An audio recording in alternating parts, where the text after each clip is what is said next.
This animated visualization represents a typical 1890s census grid. If you look closely at households recorded between 1880 and 1920, you'll spot a distinct pattern: clusters of siblings sharing botanical names like Rose, Violet, Myrtle, Fern, and Hazel. While a flower name might suggest a spring birthday, birth records tell a different story. These violets and ferns arrived in every month of the year. Similarly, these patterns aren't limited to the rural South. Flower names appeared in all social classes, from Appalachian hollows to urban centers in New York and Pennsylvania. The raw data of a census ledger only records what someone was called. It strips away the human context, the deliberate reasoning behind a parent's choice. These distinct naming clusters weren't random. They point to the influence of ancient seasonal rituals, popular Victorian trends, and the local Appalachian landscape. To solve the mystery of these naming clusters in your family tree, you have to look past the isolated data points and investigate the culture that shaped them. In the late 19th century, the Victorian craze of floriography, the language of flowers, swept the nation. Mail-order catalogs shipped this aesthetic into homes, crossing social boundaries and even shaping how families named sons, inspiring names like Woodrow, Forrest, and Oakley. When this Victorian aesthetic reached Appalachia, it merged with traditions already rooted in the mountains. The origins of Appalachian spring celebrations stretch back to ancient Europe.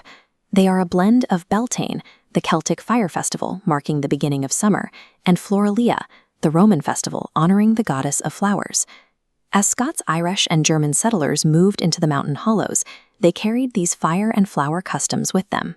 Over generations, these practices evolved into distinctly regional May Day traditions, complete with maypoles and dawn flower gathering. For mountain families, naming a child Violet or Rose joined imported Victorian aesthetics with ancient heritage and the natural rhythms of the seasons. These seasonal traditions served a practical social function in rural Appalachia. The practice of secretly hanging handmade May baskets on neighbors' doors helped rebuild community connections after the long isolation of mountain winters. These celebrations reached far beyond elite women's colleges.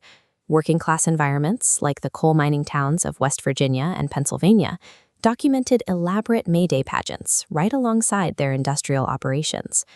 As this map of Appalachia shows, botanical connections extended into the geography itself. Nature-inspired place names like Laurel Creek, Rose Hill, and Ivy Log blanket the region, helping genealogists retrace historical migration routes. But place name confusion is a significant risk. If an ancestor is listed as from Laurel, that could mean Laurel County in Kentucky, Laurel Fork in Virginia, Laurel Hill in Pennsylvania, or dozens of other locations. Geographical names alone are unreliable. To find the exact location, you must cross-reference these place names with other primary sources like tax rolls and land records. Now that we know the cultural origins of these naming clusters, the next step is definitively proving these connections within an individual family tree. Look past the census ledgers. Family Bibles are excellent resources. Check the margin inscriptions for specific notes, like a detail explaining a child was named for the trailing arbutus blooming at her birth. You can also explore local archives and university special collections. Records of Appalachian medicinal plant knowledge, like ginseng harvesting, can further document a family's connection to the landscape. The most effective verification tool for family historians is often found in community newspaper social columns published during the spring months. Search digital newspaper archives around May 1st for reports on school programs and May Queen elections. These articles regularly list full names, ages, and family ties in a single clipping. By cross-referencing a census cluster of botanical names with a local newspaper column, you might discover that a mother named her daughters Violet and Daisy specifically because she was crowned the local May Queen years prior. These names were deliberate declarations of identity and heritage. The real stories of these families are still out there, waiting to be found in the records, as long as you know where to look. Thanks for watching. Please join us again next time for more history from the mountains. Don't forget to like and subscribe,